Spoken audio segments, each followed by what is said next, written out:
press the bell icon on the YouTube app and never miss another update. Hello students, welcome back to your social science class. We were dealing with the chapter biosphere, okay, and we have finished air pollution in the previous class.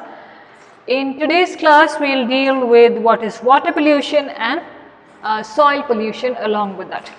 Now, you may have studied in your lower classes different kinds of pollution. You may not have gone very deeply into it, but on an overview, on the top, on the surface, you must have understood what kind of pollutions are there, okay? What kind of pollutions are present. Now, we had discussed about air pollution, what's happening in and around the atmosphere, what's happening in the air that we breathe. Today, we will see water pollution.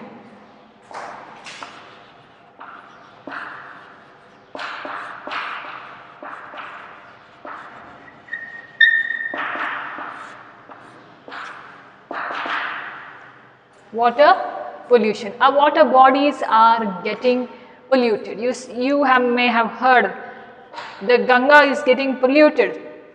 Why Ganga is getting polluted? Because of a lot of industrial waste that is going on, man-made ways of spoiling or polluting the water bodies. Ganga was clean then, but what has happened to Ganga now? Ganga is dirty now. Who has done it? Man has done it. Why man has done it? Because he doesn't know any other way of doing it. Okay, he doesn't know other ways. He has not found a solution to do it in a different way. Alright. So, here what's written is water pollution is an alteration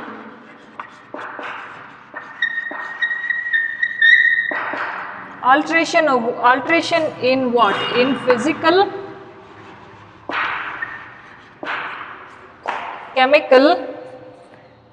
chemical and biological characteristics of water. Physical,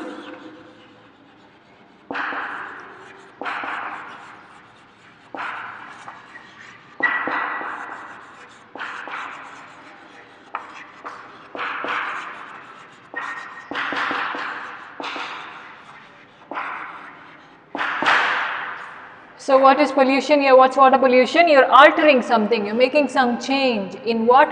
In the physical, chemical and biological characteristics of water. Now water also has its own way. We can't be telling that the water has to flow in this way. Though we change sometimes, now if there is a small stream flowing, if you change its direction, it will flow in the direction that you have changed, okay? Otherwise, it's moving on its own. Now, what are you doing here? You are altering or you are changing what? In the physical, chemical and biological characteristics of water. That is whatever is there. Now, you take a piece of cloth, okay? A dress that you are wearing or a shirt that you are wearing. If it doesn't fit you, what do? You alter it. What do? You alter it. You change it in such a way that it fits you. Alright? Have you not done it? I suppose at least once you have done it, or at least ask your parents if they have not done it. They have. Or go to a tailor shop and ask what's alteration. That fellow will tell you what is alteration. Making some change. So here, where are you making the change? You are making it in the water bodies, where water is flowing. Now, we have had a lot of harmful effects that are there. We have discussed with air pollution, isn't it? It affects the breathing. Here also it leads to certain diseases that are there. Maybe people are drinking that water. Maybe people are not getting used to using that water. Maybe getting certain diseases that shouldn't be present. Certain chemicals that are going from industries and people are drinking that water. Okay, different elements that are not, your body is not capable of taking.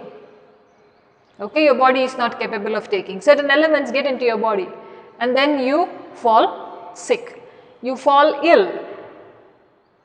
Okay. So here also it is natural and man-made. What kind of natural ways of polluting water is soil erosion? What is soil erosion? The upper layer of the soil is being washed away. Okay. Maybe there is a lot of flow of water there and the upper layer of the soil is getting washed away. Landslides. What is a landslide? A landslide is where there is a hilltop like that and the soil becomes very loose and it falls down. That's a landslide. Okay, sliding of the land. Volcanic eruptions. Now through landslide, if there is a water body there is water close by, then it pollutes the water body also. Volcanic eruption, decay and decomposition of plants and animals. Now sometimes if animals die, we simply leave them in the water bodies, or sometimes excess or extra puppies or kittens you leave them in the water bodies. Ultimately they are going to die there. When they die there, they are going to decompose themselves there. Okay, the body is not going to stay clean. Once you die, then your body starts stinking. And there are worms which come and eat your body. And that is how you go back and you become dust. Okay, you get along with the soil. Now when these plants and animals are simply thrown out, or if there is on the banks of the river or banks of the water bodies, you throw them and then they decompose themselves there, that is affecting the water body that is there around them. That is affecting what is in and around them. The water may be pulling those elements inside it and people may be consuming that water. When people consume that water, what is happening there? They fall ill, they fall sick. So these are natural ways that happen. Okay. Now letting animals into the water bodies is man-made, okay, but sometimes animals die on their own there when they go, that is natural. But whereas if man is leaving them, then it comes under man-made. So man-made is industrial effluents. That is, chemicals from the industries are left into the water bodies. There is oil that is left. Okay. These fishes, the fish may think that it is food there, and because it's colorful, you see, the oil when it spills, have you ever seen when petrol falls down? Petrol doesn't have any color, just its color is added because so that you don't drink it. It's just like water. Okay, so when petrol or diesel spills out, do you see the color formation there? Okay, bluish, orangish color formation there, and that color is added so that people don't drink that. Okay, now industrial effluents. Okay, there is oil spillage there, or oil is left, or chemicals are left into the water bodies, and this. Okay, I'll come back to that fish. It sees it's colorful and then tries to take in that water. In turn, if it is surviving and if man eats it, man also gets it, okay. Otherwise, it dies on its own there. Then urban waste from the cities. Domestic waste, or waste from our houses. Most of us don't separate dry and wet waste, okay. But there has been awareness, or people have been telling that wet waste should be put separately, dry waste should be put separately. But we refuse to do it. Okay? In big cities, you can find that this process is happening, and when people come to collect the waste that is there, they also collect it in the same way. Then is agricultural waste. Now, as you are growing your crops there is wastage that is happening even there. Maybe sometimes you use lot of insecticides and pesticides. okay, and if these fertilizers are not naturally made fertilizers, then there is a problem with the fertility of the soil as well, but with your consumption as well as it is moving into any other water body, it is joining any water body. Thermal waste and oil spill, okay, thermal power plants that are there if they let out the oil there, if there is a spill of oil. Offshore drilling, when we want to extract some oils, drilling that is done offshore, okay, not on the shore but off the shore, drilling that is done. When you go deep under the ground, it is also affecting the groundwater level there, alright. Then nuclear waste, nuclear power plants, they also let out their waste, which is very harmful, especially with radioactive elements that are done, very harmful radioactive elements are. So these water pollution can be as sea or ocean pollution, groundwater pollution, river water pollution, lake pollution. So water bodies are in different ways, sea, ocean, river, stream, lake, okay, everything is where water is present is a water body. There are large water bodies and small water bodies, okay. Now oceans and seas are big, whereas lakes and streams are very small, okay. So these are the kinds of pollution that can happen.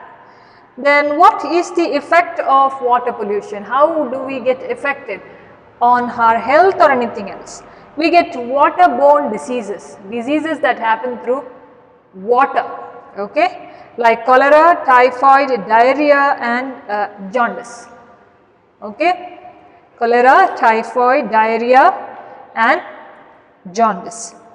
Sometimes, have you seen if there is water that is staying in one place, stagnant water, then there is breeding of mosquitoes there, okay. That is why they say, isn't it, don't keep waste or don't gather water in one place, because mosquitoes breed there and then that leads you to other diseases also.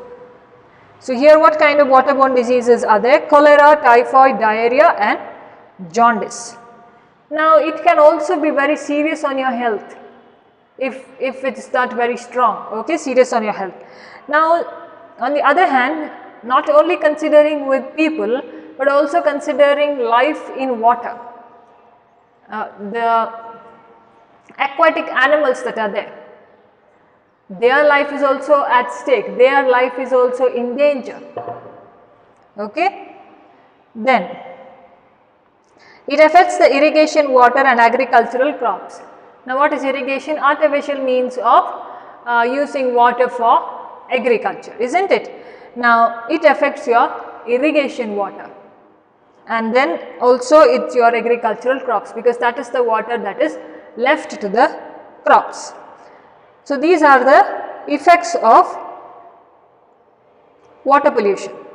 Now we will see what kind of measures can we have, what kind of measures to control this pollution.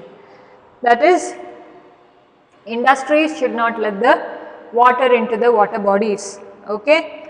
Drinking water sources must be different and they must be kept very clean. Sewage treatment plants where we can treat our drainage system, okay, not let drains be open but collect the waste that is there and maybe recycle the water that is coming or do something to the water that is of waste, okay. Disposal of waste on the water bodies must be controlled. So what we throw into the water bodies must be controlled. We should not throw much of waste into the water bodies.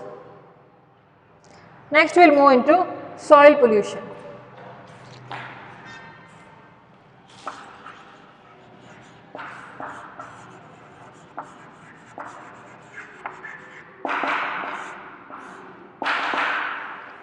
What is soil pollution? Decrease in the quality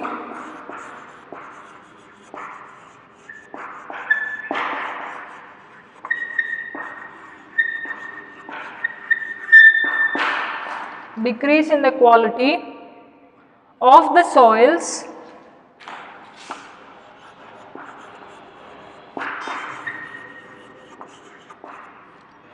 okay, either due to human sources or natural sources.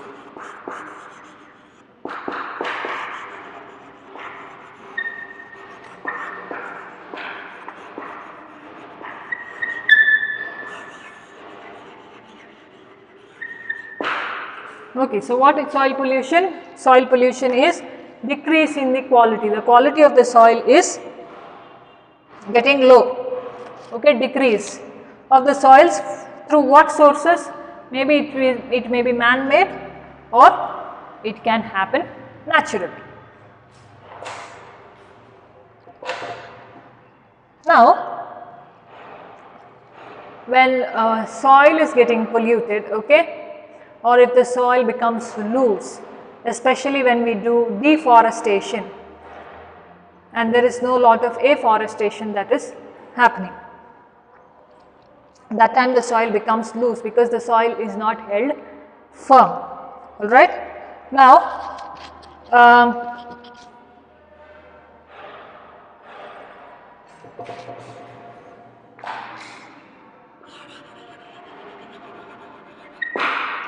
okay. Now, when the soil is not held firm or the soil loses its capacity there is a kind of erosion that happens, especially when roots cannot hold the soil firmly, okay, erosion that is happening. Then there is a lack of humus, okay, humus meaning the organic component that is formed in soil, okay, by the decomposition of leaves and other plant materials that are there. So, when you put all these dry leaves, they get decomposed, that is humus.